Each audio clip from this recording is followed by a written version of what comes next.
Well, this episode of Drinking on the Edge could be subtitled What I Did on My Summer Holidays. This episode, which is going to focus on an old winemaker pal, Rainer Schnaitmann of Fellbach in Germany, is never work, though at one time was for me. Here we are learning about his wines available in the U.S. through the German Wine Collection.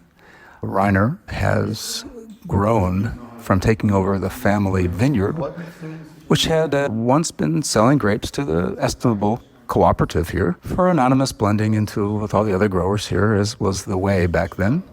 And he came back after some time working and studying both in Germany and abroad to create his own label, create his own family winery, Weingut Rainer Schnaitmann. And Rainer has become widely recognized as one of Germany's top red winemakers, although he makes a wide range of all types of wines. He is growing organically for many years now, and he's located in the very picturesque town of Fellbach, regarded renowned wine village just outside of Stuttgart. As a matter of fact, there are some vineyards that creep up to the footsteps of the Mercedes-Benz corporate international HQ, also located here. We're here on a sunny, warm July day, and just had the pleasure of running into the daughter of a previous Drinking on the Edge guest. Nicola Rollet happened to bump into her daughter and her family because why? She works here. What a coincidence. I told her upon meeting her, guess what? I did too for a few months back in 2001. Now on to Rainer and his wines. So Rainer, I've already mentioned to the audience that you are one of Germany's best known and best enjoyed red wine makers, but you make a great number of wines and have for a great many years. We've started, aside from your sparkling wines made from Pinot Meunier and Pinot Noir that are white, the first wine we moved on to is from a grape called Trollinger. And I recently was treated to a bottle of your 2022 vintage. We're now in the 2023, and this is Old Vines, Alter Reben. When I was looking for comments, not only from you, but from none other than Paul Gricko, stepped up and gave me a very poetic rendering of his impression of your Trollinger. I have so many florid details from him. Can you tell the listening audience what they can expect from a Trollinger, a grape they don't know, from you? It's easy to do in a few words, because Trollinger is, on the one hand, is our great tradition. This is a grape which was grown by my father, grandfather, and before for a long time. One of the reasons they planted it in former times was that the crop was quite, and so they were able to pay the taxes, the high taxes, because in this time it was, nobody talked of quality. The simple thing was to produce enough wine, because there was never enough wine here in the region. It was always difficult to produce wine, as everywhere in Germany. And this wine, the first 30 years of my winery, most of the time I pulled it out and planted, for me, the higher value grape varieties like Pinot Noir. And so I kept only a few vineyards, which I consider the best. During the years, we learned a bit more, and now we are doing the Trollinger as a natural wine, which means it's whole bunch fermentation, but a very soft one, because Trollinger is a very special grape grown in northern Italy, Bardolino. And actually the name Trollinger comes from Tirolinger, which means came from Tirol, from Suburb. And now we're doing whole bunch fermentation, very soft, but Toulon extraction very carefully. We press it with our Asker press, and it's going directly to old barrels for some months, and that's all. It's bottled without sulfur, because this wine, for me, is quite clear. There are many wines which need sulfur, which are much better with sulfur, but this wine simply doesn't like sulfur. And it keeps the alcohol content is always very low. This year it's a bit more, it's 11.5, very often it's below 11, and it shows a really crazy color, because even if it's some months from bottling, you can still notice some blue reflections. And blue color is really the first color which is gone after a certain time of maturing, even if it's only weeks. Normally, you don't see blue colors in the first weeks of fermentation, but and then it dissipates. Or in some very special grape varieties in the south, but normally not. And this is, if you don't sulfur, if you keep the wine fresh by this very small amount of yeast, which is still in the bottle. It's fresh, it's So this way, And there's still some depth. What I think is so crazy that you have not a high acidity. No. You don't have a lot of tannins. hardly any at all. Yeah, no alcohol. You have from everything a small amount. Yep. And still altogether, there's nothing missing for me. Yeah, that's quite fun. For a very, let's say, low intensity wine on many respects, it's a well-balanced version of it. And so in the end, it's a complete wine. It's not going to be as bold and dramatic as other grapes we just mentioned before, but it is, again, it's a very traditional grape for the area. You've made it from very old vines, and so you have a greater concentration of flavors and a better balance, I would think. And of course, the experience. And the experience is there. There was a nice saying I like very much if you talk of Trollinger, you talk of farmers' nobility or so. Yeah, I don't know if I hit the expression really in English, but it's you have the noble families, and you have old, like we have some many centuries of history as far as wine growers here. Sure. So there's a certain also it fits. It's a nobility. It's without being dramatic. That's it. Yeah, and it's you can drink it. You don't have to. Nobody will age this for decades. Nobody will charge extremely high prices for this. To me, this is an excellent red wine to drink in the summer. Yes. It can be a little bit cool. Not chilled. I'd say a little cool. Yeah. It's nice, a little bit cool, and it's a refreshing summer wine, again, because the lower naturally occurring alcohol, 11.5, it makes it more suitable in the hot summer where one can easily become overcome by the alcohol.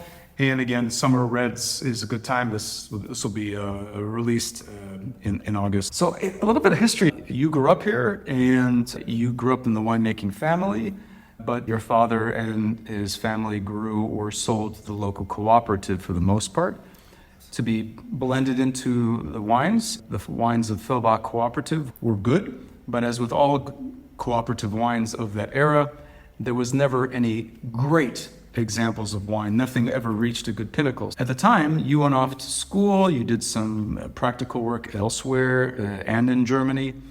What was your motivation to come here and eventually create a family private winery? It was quite, for me, it was when I was a teenager, and even when I finished school, for me it was absolutely clear that I will be an architect. And I already was immatriculated, and I went to military service. And during military service, I met some very interesting people from the gastronomy business industry. There are sommeliers, educated waiters from the Traube Tonbach. Of the in best Baden. Restaurants. Yeah. Three Michelin stars. And at the same time, every second week, I worked with my father. Seriously, not when I was a teenager. The others went playing football, and I had to help in the vineyards, which was not very sexy. Then I was old enough, perhaps, and there were also the first interesting wines. Perhaps I was old enough to taste also wines. There's some good colleagues here, like Elving and Dalton, producing the first exciting wines. They were in front in Germany from the first to use also barrels again, small barrels. And there was something there at this time.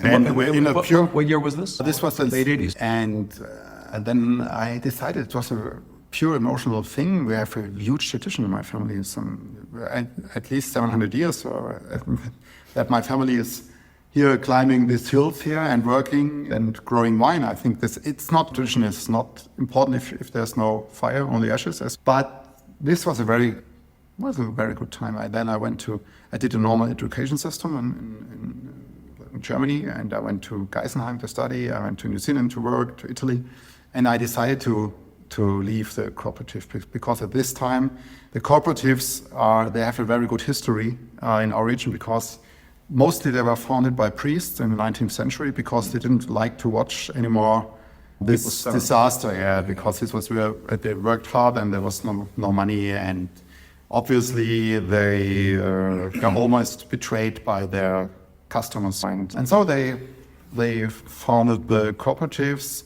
which were not only, they didn't sell bottles, so they only organized the sales and fixed the prices. That was the first step. But also they tried to improve wine growing. There were the first schools founded by the king of Württemberg here. Weinsberg is a very famous school. And so I think the knowledge about growing wine and making wine was not the thing. They have very traditional ways. And mostly the customers, they bought the freshly pressed juice from the wine growers, and specialists who, what we are called, they delivered this wine to the, there's no merchants Or traders. No, these were craftsmen. Okay. Who simply worked with the wine. They delivered the wine from the press house to the cellars of the customers in Stuttgart, rich citizens or hosts, and they worked with the wine in the cellars of them. They had some special carts where a pump was on and some barrels. Okay. When they wanted to rack in the cellar, they pumped the wine over and cleaned the barrels and put it back. So they did it several times during the year to take care of the wine of this customer. So there was no bottling of wine. But these were craftsmen, and they worked with the wine. So funny time. The first bottlings were made in the 30s of the last century. Okay. So coming back Very interesting history. I'm sure. Because at this time, some weak wine growers never would have been able to be a member of the cooperative, only the best. This was a sign of excellence to be a member of a cooperative. Okay. And after the war, they, typically German, they decided to invest in a lot of technique. This was the way of whole Germany to think very technical about wine. They changed a lot. They changed the hills. They removed the walls, the terraces, and they used a lot of tech to make the wines.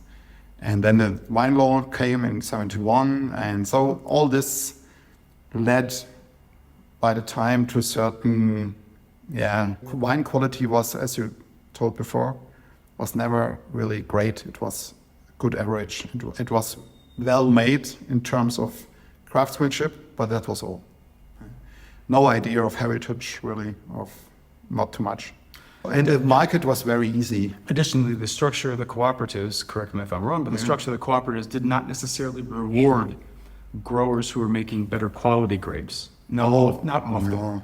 No, it was sugar level, typical chunk thing. Yeah. Right. But okay. So going back to your motivation.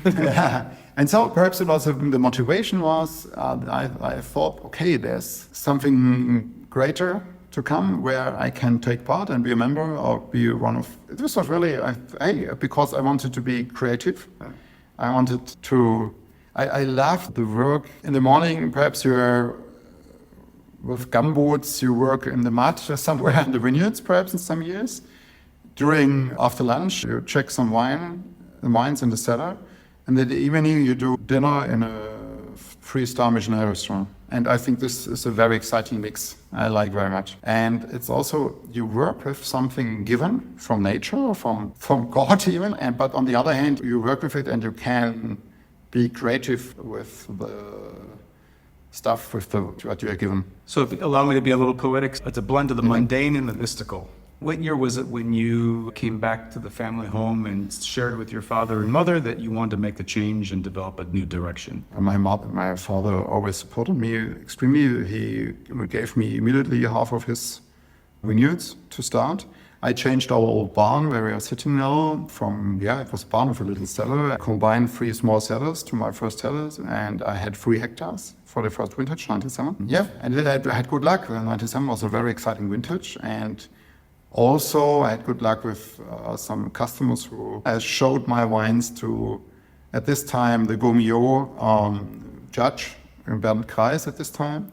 And so it went its way very early with good press recommendation. That helps a lot as for a young winery. Today, my apprentices, which are now also produce good wine, they do their marketing and everything in another way with social media and with the network with good merchants.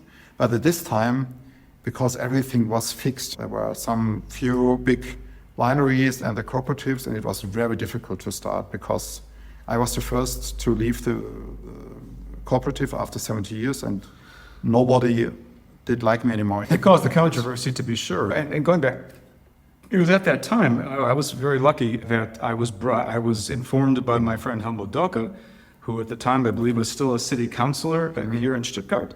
And he was part of his remit on the city council. He was responsible for public housing and also for the city vineyards. And because of his connection with the city vineyards, he was in touch with and he loves wine. He was responsible for getting me into wine back in 1990. When I was coming to visit him, he said, David, I've come across this new young vintner in Velbach. I have to take you to him. And it just coincided with my visit. You were having, I believe it was your annual small festival here. Yeah, I remember quite well the first time you were and I remember meeting you, and you were very much busy and engaged and happy to be involved in your first promotion, self-promotion. And I thought, okay, let's see what's going on with this guy. And it was a good time. It was a lovely day. Many people enjoying themselves. And I said, oh, and this is early in my career too. So I was happy to be learning along with you and tasting your wine. This guy, he's off to a good start, and thus began our friendship and my connection to Württemberg wines in some respect is in part due to you after Helmut had introduced me to a few things. But you stood out to me back then in 98 or 99 as somebody who was clearly inspired and going in a great direction that can only be seen in the future. What I knew quite well from the beginning was that this was, when you are young, you always think you are perhaps not the greatest, but you know very well that you are good and you will be good. And the most important thing, I was absolutely sure that the opportunities of our soil, of our terroir, they are by far not used at this time. Yeah, I remember you telling me our discussions early on that you thought these were underrated, that the vineyards here, especially the Lemler, was not recognized, was not rated. Yeah, but there was for some reason at this time. Maybe it's because the production was not at the level, the quality of the production was not the level it was. But that over time, it's been shown that Lemler is now considered to be one of the finest vineyards in Germany. It's a Grosses Gewächs, for example. And so your instinct proved to be correct. Good thing is, it's always in such a, it's not a big production in the valley. Ems Valley is the southernmost region of Germany, of Württemberg. And it's vineyards are very high. And we have high elevation. High elevation. We have vineyards up to an altitude level of 450 meters above sea level. It's quite high. And we are many colleagues, and as competition is still the best to improve. Yeah, sure. And there are some good colleagues here in my city. There are many good colleagues in the valley. So we gave each other lots of fire. That was one of the friendly fire. Friendly competition is always good for growth. Expression. Yeah. And I think this is still one of the most dynamic regions in Germany because the start level also was not very high. That's one of the reasons.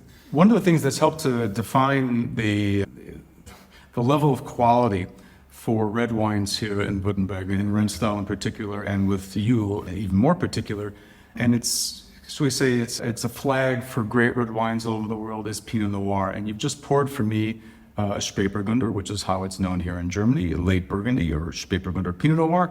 This is one of your top bottlings. It's a Simon Roth. It's a branded name, and from the 2021 vintage. So if you could explain a little bit how it is that Pinot Noir has become so identifiable now with the best red wines of Württemberg, even though it might not be, should we say, the original red grape or the one that's most identified with the region.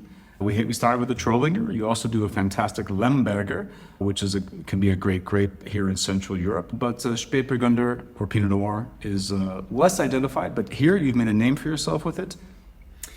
There was always Pinot Noir in the region. It was grown also like the Pinot Madeleine and all this stuff was grown, but not very often, and perhaps more as a hobby for some people who wanted to produce a bit more powerful wine. That was in former times. But for me, it's still a great treasury that when we planted the mountain here, the Lemler, in the 60s, there was one guy from the government who were able to convince the wine growers here not to plant only Trollinger, the best vineyard sites, but also some good Pinot Noir. And so this was my treasury, that I still have one of these patches, of these pieces of land planted with Pinot Noir. It's planted very dense and very steep. So the rows are designed for rope work, not for tractor work, for horses. Not for horses. Not even for horses. It's too steep for horses. Okay. Nobody can work with horses in the steep vineyards. No, it was designed for rope work. Okay. And so we have now small tractors to drive in, but still a little bit dangerous. But this is my treasury. From the beginning, I made the reputation with this old vineyard of Pinot Noir. It's quite easy. It's very difficult to make a bad wine. What's the name of this? It's in the Lemler vineyard, but the UAD is Brenner. Brenner, yeah, that's right. That's right. And I remember being there a long time ago with you. Yeah. We were interrupted during this interview because part of my team is working there and asked me what to do. Exactly this vineyard. And we still keep it. Okay, we always lose some old wines. We replant a little bit. It's always difficult. But still, if we take the samples from the cellar and each barrel for it to be tasted blindly here in our tasting room, and still this old vineyard is most of the years by far the best quality. Yeah, it's funny. Well, not funny, but surprising because we planted lots of interesting genetic material, from Burgundy, as everybody does it, surrounding this old. And we have now this Timon Road is actually the second wine from the Lemler vineyard. It's made from younger vineyards, and it's a little bit, in this case, very extreme. It's 21, very coolest year of the last decade. It's whole bunch fermentation. You feel it. It's extremely spicy. There's a little bit green, but I love this vitality and this freshness. But the green is only one element. There's many other colors playing on the spectrum here. It's a young wine, but it's extremely well balanced. If you wanted to drink it now, fine, especially with the right dish. But left on its own, it maybe is a little too crisp and lively. But it's also a wine clearly that will age beautifully and, should we say, relax a bit more. This one is available in the U.S. And also the Trollinger only in small amounts, but we asked our importer, German Wine Collection, if they would leave us the Trollinger to sell it in Germany because the demand here is so strongly, has grown so strongly. Yeah. And then please, we want to have the Trollinger, it's so funny. And also, which is very important now, Lemberger is the other grape, as you already told, of Central Europe, grown in Austria and in Hungary, mostly. Moravia, Slovakia. Yeah. And there was no old history in the Rems Valley because it was more in the other parts of Rosenberg because we were too high at this time for Lemberger. Lemberger is very sensible on cooler temperatures and wind during flowering. It's not easily damaged. Yeah, it's easily. And as I told you in former times, they didn't have enough crop always, so they didn't plant stuff which will not give some higher amount of grapes. So come back to Spätburgunder. Yeah. We'll come back to Limburg later when we test them. But for people who are ignorant of what you could expect from a Spätburgunder from this part of Germany, maybe they've tasted one from the Pfalz or from the Rheingau. There's more of them, to be sure, and they're more famous regions. In general terms, or specific terms, how should the average wine consumer expect your Spätburgunder, let's say, to be a little bit unique by comparison to your neighbors in other parts of Germany, or even a Pinot Noir from California? Yeah, okay. Especially, it's also a question of the style of the wine grower and you can have also this Pinot Noir style from California here if you leave the grapes a bit longer. The most difficult thing for me the last years when the climate change showed us very much that over ripeness is not the thing we want to have. So we really have to decide when to pick.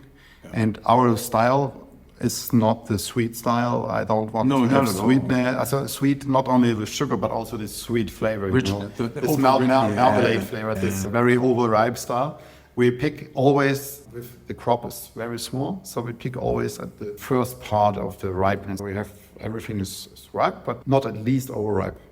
And that's what we're looking for. So it's always more fresh and spiciness. You have berry fruit, but not this sweet stuff. No liqueur character. It's not strawberry. No. And what I have also noticed here, you have some more high tones. I would even almost say in a direction of licorice, but not so much. To me, in terms of how it feels on the palate, I get a bit of a graphite character. And if there's any fruit here, it's more in the black direction. But again, this is not a liqueur style. It's not a mouth-filling style someone would expect, say, from Sonoma County. It's all blackberry or like that. It's more pointed. And you're looking at an alcohol of only 12.5%. There you can enjoy more of the wine and still stay upright. So this is, again, it's not a dense fruit pack style one would expect. It's more pointed, more mineral, and more Spicy, certainly. Yeah. Yeah. And it sounds a bit strange for red wine, but it's refreshing. The worst thing which could happen, I think, while drinking wine is to getting tired too early. I really want to rush my people dry wine. Yeah, it's always fine. The next tip should be, you always wanted to have the next tip that's important, and it's not making you tired. One of the most important things. And it shows very well the heritage. Now we have soon 30 vintages of the level of the single vineyard. And even if we changed a lot during, in the first years we used much more new oak, we used new oak. The fermentation at the beginning was only perhaps 20% of whole bunches. Now we have many years 100% of whole bunches. Also temperatures, we changed so many things. But on the other hand, if you have this lineup, which unfortunately we are also not able to do very often because there are not so many bottles left from the early vintages. But then you find this single, I call it a tone, which you can find in all vintages. And this is the real terroir. That was I'm so excited of. That's the idea of heritage. Even if you are a little bit experienced, you can find it. And the idea is that perhaps in a few years, we really have found the way to show this best. And so we don't have to change so many things. I think we are looking for classic wines. But because there were no classic wines in our region. Like in our region, exactly, we can taste some. Yeah, you follow the lead of people who've been before you. Yeah. But since there's nobody before you, you are setting the precedent. And I also don't want to copy. I love Burgundy. I love my colleagues from Baden and from Pfalz. But we have to find a way how to express. Clearly, you've met with some success for that. This Spätburgunder Pinot Noir is tasting beautiful now. I'm sure it will continue for a great time to come. As an adjunct to your having, and so many other winemakers, working and living abroad, you'd mentioned you'd worked and lived in Italy and New Zealand to get more experiences that would help you to create your own ideas at home here in Fellbach. Since that time, you've also been a stopping point for many other young winemakers who've come and worked for you after their time at school. You've helped them to gain greater knowledge so they would go on to become winemakers themselves. What value do you see then in being a constant learner and teacher of wines? How has it helped you here at your namesake winery, and how has it helped you in seeing your way forward to continually growing yourself and your wines here? Okay, if you work with these young guys, they always challenge you, even if they still not know too much. But some of them are already very self-confident, and from home, very often they know something. And a very good thing is the German education system, the official is that they work 1 week in a month. They are in school, and 3 weeks they work in the winery. So it's always a very good exchange of knowledge. And the most important thing, because the first 2 or 3 years, the level is very low, also school.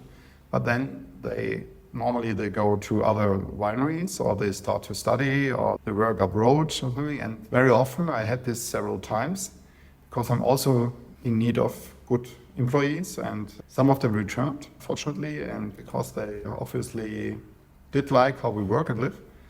And many of them brought lots of new ideas to the winery, because even if I'm trying to taste and to talk to people everywhere, it's the difference if you only do this, or if there are young guys coming in their winery and say, okay, we could change this or this.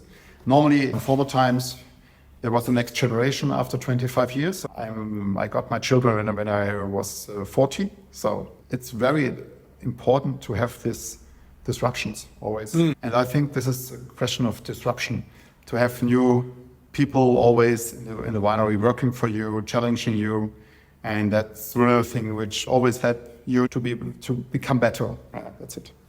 It's always, if you think you are good, it's the first day you are You're losing. Losing. That's great. And so you've seen that some of your practicants or your young workers have gone away and come back again, bringing with them new ideas that they learned in the interim between working with you, and they are now in those situations better prepared to increase what you did, to challenge you, to share new ideas with you, because you no longer have the opportunity to go away and work other places. You're committed here to your family business. Yeah, and so it's almost an advantage, not that you are relying upon them, but it's an advantage that they're coming back and sharing new ideas with you.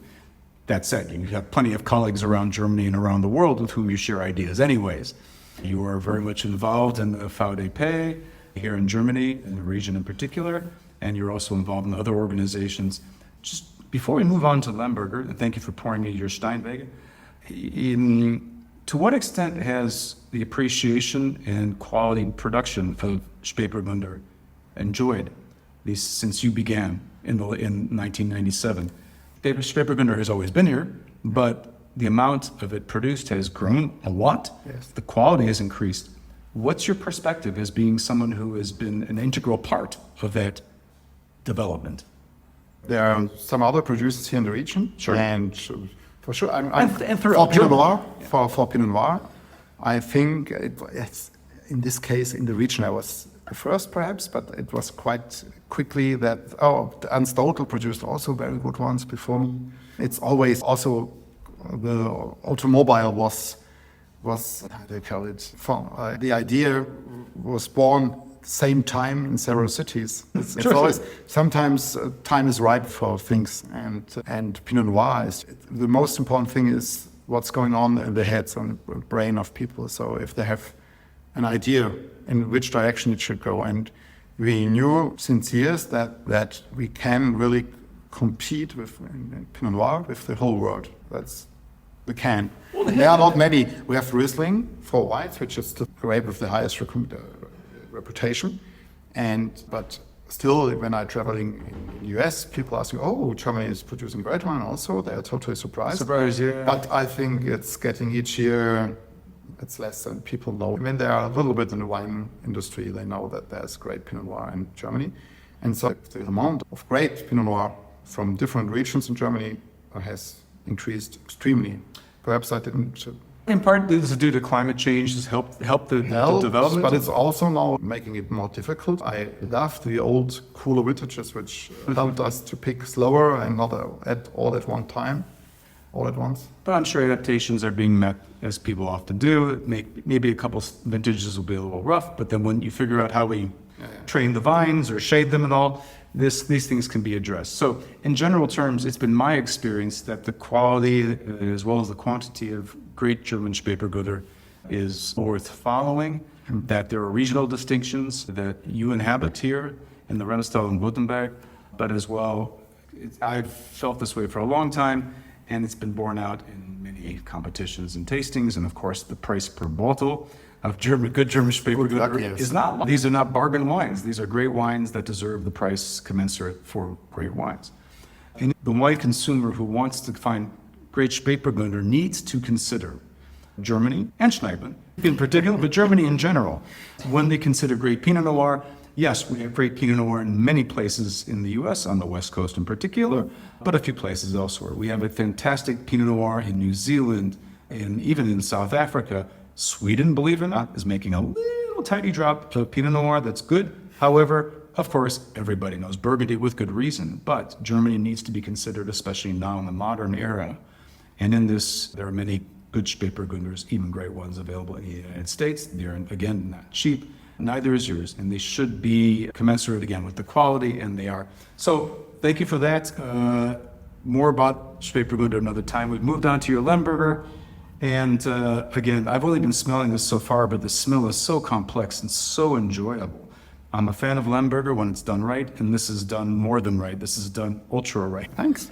Yeah, good. And this is what I'm really proud of. This is an estate wine from also this cool vintage 21. And we learned a lot of Lemberger because first I didn't take it procedures like Trollinger. I know, okay, there's a certain tradition. Yeah, I remember. I have to make it. You're being too humble about this a long time ago. Yeah, and okay, we do make it because it's tradition, but especially for the Lemberger, I thought, okay, leave it to the Austrians. They can do it better with the Blaufränkisch. It's the same grape. But since I think 08, 09 were the first years where I suddenly had the idea, wow, because quality was suddenly in my own cellar. We didn't change too much, but suddenly the quality seemed to be much more interesting. And then each year I found myself being more interested beside Pinot Noir, because I noticed also that it's very interesting for winery, for region, to have their own autochtone, it's not autochtone, but their own authentic wines, which not everybody is able to show. And the thing is, Lemberg is later ripe. It's a bit more, it's difficult in terms of Fruit set, flowering. wine. Yeah, in the vineyard, it's a bit more sensible to some diseases than Pinot Noir. It's a bit easier, I think, to find the right picking date. But also here we learned a lot. In the first years we used also some new oak, or lots of new oak for the wines, but we learned that new oak is not good for this type of wine. No, Lemberger, I've tasted Lembergers from different parts of Central Europe. I mentioned to you I was recently in Moravia, tasting with some specialists who are doing great work with Lemberger, or Modre Frankova, I think they call it there. Yeah. And again, it's a great variety that does not, in my opinion, ever take well to a lot of new oak. It really needs to be very restrained. Fortunately, and I meant to mention this earlier, Rainer, you are very meticulous and very expert on your use of oak. And you were humble to mention that, yes, early in your career, maybe not so skilled, but now there's no question. Yeah, we used a lot of new oak, and partly for the Pinot Noir. If you taste them now, the best Pinot Noir, you don't think. Still, we are discussing the use of new oak. But if I tasted these old Pinot Noirs with my young colleagues, which most of them hate oak at all, and then they tell me, hey, look here, it was good without oak. And then I tell them, hey, this was 100% new oak. And they almost don't believe me. So it depends. And at this time, it was certainly too much oak in many years. And I love all this concrete or amphoras. It's all interesting, but still for me, especially for whites also, old. So lastly, Rainer, just to wrap this up, if people are going to be coming to Germany and looking to maybe make a visit to Fellbach near Stuttgart, which is not seen by the U.S. consumer as like a wine destination, there's plenty to see and do here in Württemberg and Stuttgart and the Remstal in particular.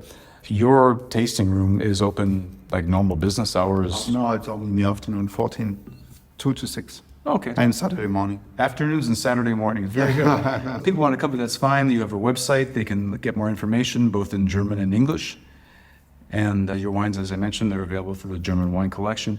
Are there any events that you have here that people should put on their calendar? I think really the most perhaps interesting event for also people coming from abroad is, because there are other events too, is in late November. Normally the last weekend of November. Sometimes it's the first Advent, sometimes it's the weekend before.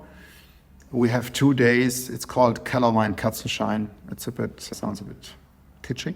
Fun. But we open our cellars and there's some live music, but only softly. It's a very good atmosphere because the light is only by candles. And we show our whole production. And I think it's our cellars. And normally we don't open them. And in this case, we offer some nice food. We have oysters. We have good. It's a very simple soup. It's food. It's kept very simple. But sounds great. But since the beginning, it's a huge success. And normally on Saturdays we are booked out quite quickly. Sunday still, we have some space, but it's always. I think it's a very nice opportunity to taste our wines. Especially, we have one whole cellar some meters away from the winery, where we pour older wines like vertical tastings or some. That's what we normally. Sounds great. So between the holiday periods in the U.S., between Thanksgiving and Christmas, if you need a break during the chaos, You can come to Stuttgart and enjoy these Keller wine events here in Fellbach with Rainer Schnaitmann. And there's other wineries here in Fellbach doing the same thing. Sounds like a pleasant way to pass some time. Rainer, thanks for the time. I know there's a lot more we could talk about. We didn't even start talking about your time playing around with other French grapes. You have a fantastic Rieslings, rosés, sparkling wines, but we have limited time, and I want to focus on the best of what you do, and that is certainly the red wines that you make, some of which we tasted here today. Thanks. Thank you, David.